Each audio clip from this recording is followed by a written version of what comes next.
Quando a luz incide sobre a superfície de um metal, elétrons podem ser extraídos dessa superfície. Esse fenômeno é denominado efeito fotoelétrico. Assinale o que for correto sobre o efeito fotoelétrico e sobre as propriedades da luz.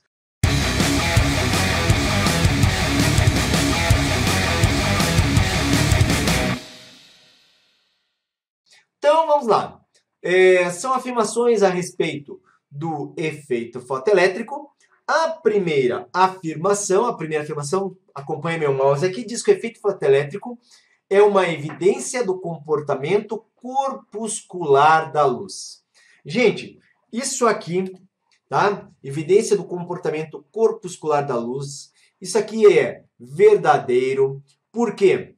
Porque, eu vou usar aqui 01 para comentar. Porque para que funcione o efeito fotoelétrico, nós vimos ali que a luz não pode ter esse caráter de onda, tem que ter o caráter, no caso, de emissões discretas de energia. Essas emissões discretas de energia seriam por os quântons, tá? E a energia carregada por cada fóton ou por cada quânton seria um produto da constante de Planck vezes a frequência, no caso dessa luz. Então, o primeiro é verdadeiro. O segundo diz: elétrons são liberados da superfície do metal se a energia dos fótons incidentes for maior que a energia que prende os elétrons à superfície do metal, função trabalho. Então, a 02, deixa eu colocar aqui, ela é verdadeira também. Tá? E por que ela é verdadeira também? Lembre-se que eu falei que a luz incidente, né, os fótons ali, que é a luz incidente, para conseguir arrancar os elétrons, tem que pagar um pedágio. Então, se a energia da luz incidente consegue pagar esse pedágio, que se chama função trabalho, existirá uma energia adicional para esse elétron que é arrancado. De forma que nós podemos dizer, então, que essa energia incidente, que é H vezes F, é a função trabalho, mais essa energia cinética máxima que o elétron vai ter depois de ejetado. Tá? Então, as duas primeiras verdadeiras. A 04. Quanto maior for o comprimento de onda da luz incidente, tá? Quanto maior o comprimento de onda da luz incidente, maior será a energia transferida dos fótons para os elétrons. Atenção, a 04, ela é falsa. Por quê? Porque, observe, se nós pensarmos em V igual a lambda vezes F, que é a equação fundamental da ondulatória. No caso, as ondas eletromagnéticas, elas têm uma velocidade que é o quê? Que é uma velocidade constante. Uma velocidade constante. E se essa velocidade é constante, observe o seguinte, que quanto maior o comprimento de onda, tá? Isso aqui é um produto, comprimento de onda versus frequência. Para a velocidade ficar constante, se lambda cresce, F diminui. Então, se lambda cresce, F diminui. Significa que quanto maior o comprimento de onda, menor a frequência. Tá? Ou, quanto menor o comprimento de onda, maior a frequência. Observe o que está sendo dito. Quanto maior o comprimento de onda. Então, está aqui, quanto maior o comprimento de onda, menor vai ser a frequência, maior será a energia. Opa! Mas energia é um produto da constante de Planck vezes a frequência. E a frequência é menor. Então, maior comprimento de onda, menos frequência. Menos frequência, frequência multiplicado pela constante de Planck vai dar energia, menos energia. Então, aqui, 04 é falso. Tá? A 08 diz o seguinte, diz que, independentemente da luz incidente, elétrons podem ser liberados da superfície do metal, aumentando-se a intensidade do feixe de luz. Errado, tá? Por quê? Porque mais intensidade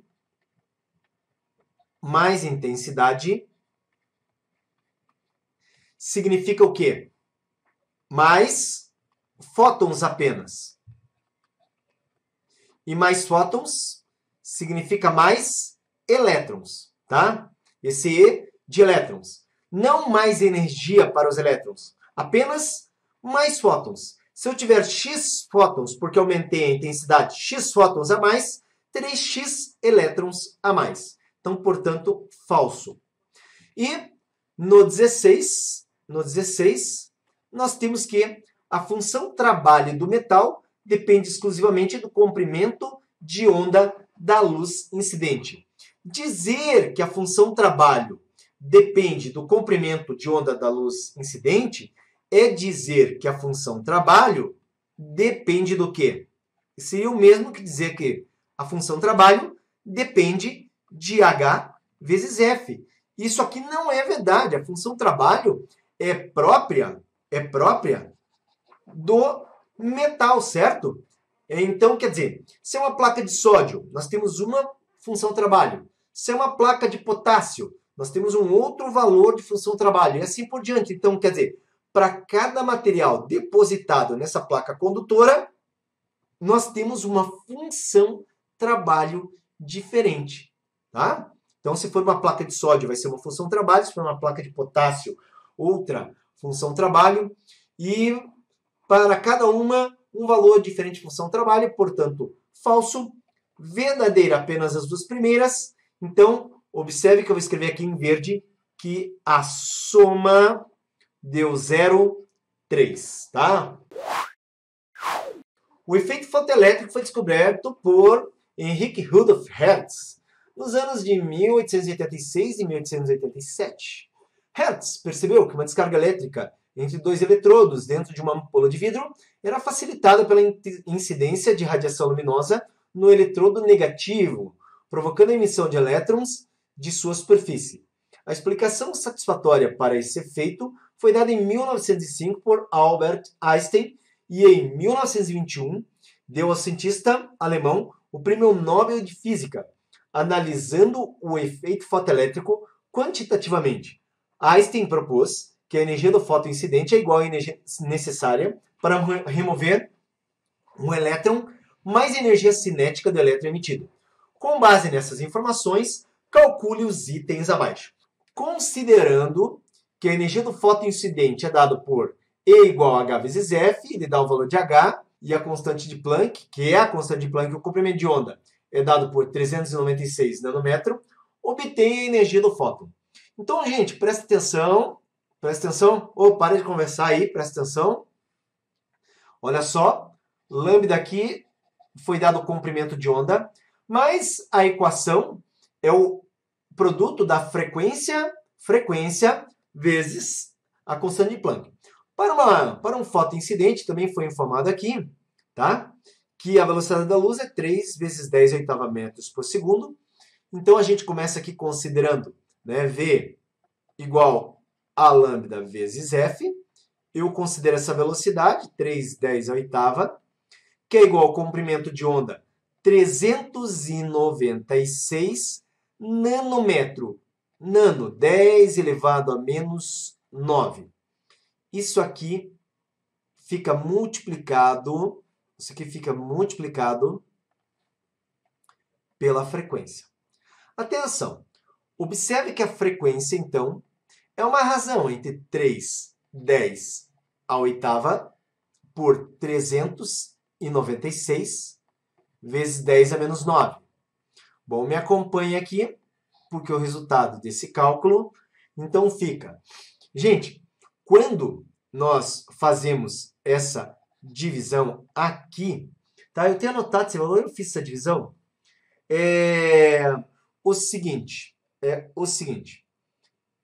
A resposta final, ela é isso aqui, ó, 7,57 vezes 10 elevado a 14 Hz, tá? Então aqui, ó, 3 por 396 dá 0,0757, tá? Isso aqui fica 0,00757, perdão, 0,00757. E aqui 10 a nona com 10 a oitava vai ficar 10 a 17. Só que daí para ficar com uma casa antes da vírgula, nós ficamos então com 7,57 e 10 a 14, tá? Então, mas espera aí, de repente me veio aqui na cabeça que você pode não ter gostado do que eu fiz direto aqui. Então não custa nada a gente voltar aqui.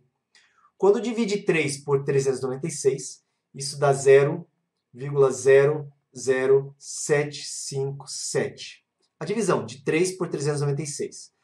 10 a nona, se eu jogo no numerador, 10 a 9 positivo, com 10 a 8, 10 a 17 Hz. Aí o que eu faço? Trago essa vírgula 3 casas para cá e desconto lá no expoente. O que nos fornece uma frequência, tá? O que nos fornece uma frequência de 7,57 vezes 10 a 14 Hz, tá? Bom, encontrei a frequência, preciso calcular a energia. O cálculo da energia é a constante Planck multiplicado pela frequência. A energia, então, será constante de Planck 6,6, 10 a menos 34, multiplicado pela frequência, que acabamos de descobrir, 7,57, vezes 10 a 14. Tem um espacinho aqui? Tem. Vamos espremer. Quando eu multiplico 6,6 vezes 7,57, galera, isso aqui dá praticamente 50. Vezes 10 a menos, 14 negativo, 34 negativo, 14 positivo, 10 a menos 20 joules. Ou seja, a energia obtida aqui corresponde a um valor, só vou colocar, em vez de 50, vou puxar a vírgulazinha para cá, diminui um expoente negativo. Então a energia fica 5,10 a menos 19 joules. Então tá aí, essa é a quantidade de energia do nosso fóton incidente. Sabendo que a massa de um elétron é de aproximadamente 9,31 kg e que a velocidade dos elétrons emitidos de uma placa metálica incidente por uma radiação com 396 nanômetros é de 900 km por segundo, calcule o valor de energia necessária para remover o elétron da placa. Galera, o que está sendo pedido nesse cálculo seria a quantidade de energia para remover o elétron da placa. Função trabalho. Calcule a função trabalho. Agora presta atenção. Ele forneceu o quê? A massa do elétron e a velocidade do elétron quando é ejetado, 900 km por segundo. Então, peraí, a primeira coisa que eu quero que você se ligue é que 900 km por segundo é a mesma coisa que cada quilômetro tem 1000. Então, é 900 é 9 10 ao quadrado, só que quilômetro em metro é 10 ao cubo, então é 9 10 a quinta metros por segundo, tá? Isso de velocidade e a massa 9,1 vezes 10 a menos 31. Observe que com essa velocidade, essa massa, eu calculo aqui, no caso, a energia cinética desse elétron. mv ao quadrado sobre 2. Essa energia cinética, então, é 9,1, 10 a menos 31 kg, já está na unidade correta. A velocidade, 9, 10 a quinta, elevado ao quadrado. Tudo isso sobre 2. Essa energia cinética, então, 368 0,5 aqui nem vai precisar, já vou mostrar por quê. Tá, 10 a menos 31. E aqui 5 ao quadrado dá 10 na 10, com 10 a menos 31. 368 vezes 10 na menos 21 joules. Aí o negócio é o seguinte. A energia, presta atenção, a energia do fóton, você se recorda? A energia do fóton, calculando no item A, era 5, 10 a menos 19 joules. Tá? 5, 10 a menos 19 joules. Eu lembro aqui, vou colocar até em verde, que a energia do fóton é a função trabalho mais a energia cinética. A energia cinética, galera, tá aqui, ó. Só que 368, 10 a menos 21. Quando eu for fazer a operação matemática, porque isso aqui vai dar uma subtração. Subtrair 5, 10 a 19, né, negativo. E aqui, estando expondo 10 a menos 21, não vai dar certo. Então, o que eu faço? Puxo a vírgula aqui, ó, atrás do 3. Isso aqui vai dar uma energia cinética de 3,68. Ó, transferir duas casas, o expoente aqui passa para 10 a menos 19. 10 a menos 19 joules. Conclusão, eu tenho agora, tá? Eu tenho agora, só deixa eu passar aqui uma linha para não misturar. Eu tenho agora 5, 10 na menos 19, que é igual a função trabalho, mais 3,68, 10 a menos 19. Nesse caso, eu fico com 5, 10 a menos 19, menos 3,68, 10 a menos 19, igual a função trabalho. Conclusão, função trabalho igual, subtração disso aqui, né? 5 menos 3,68 vai dar 1,32, 10 a menos 19 joules. Essa é a mínima quantidade de energia para arrancar esse fotoelétron da placa condutora. Você precisa aprender física? Então veja como essa tarefa pode ser muito fácil. Acesse no seu computador, smartphone ou tablet www.physicainbox.com.br. Lá você vai encontrar vários assuntos para estudar. Escolha um assunto. Dentro de um assunto, observe que nós temos vários conteúdos. Escolha um conteúdo para resolver questões online. Escolha uma alternativa. Verifique a resposta. Legal! Essa questão você acertou. Vamos para a próxima? Escolha novamente uma alternativa. Ah, dessa vez você errou. Mas nós ajudamos você com um vídeo que mostra a resolução. Vem para o Physica Inbox e comece a estudar agora mesmo. Aqui você aprende física.